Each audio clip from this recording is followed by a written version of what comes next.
Napadaan si Juan sa dalawang lalaking nag-uusap at narinig niya ang usapan nito. Sabi ng lalaki, "Pre, may alam akong easy tricks para makuha mo ang gusto mo sa isang tao." "Paano naman?" sagot ng isang lalaki. "Sabihin mo lang sa tao na alam mo ang sikreto niya. Then boom, tignan mo na lang ang mangyayari." Narinig naman ito ni Juan at agad umuwi para i-testing sa tatay niya. Sabi ni Juan, "Tay, alam ko ang sikreto mo." Nabigla ang tatay at sumagot, "Shh!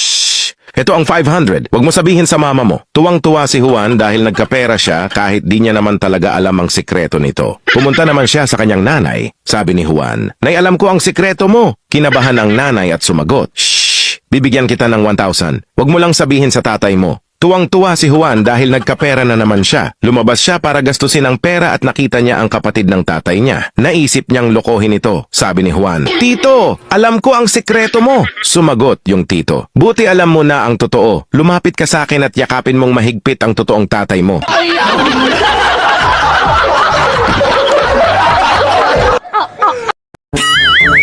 Anak ka ng pu.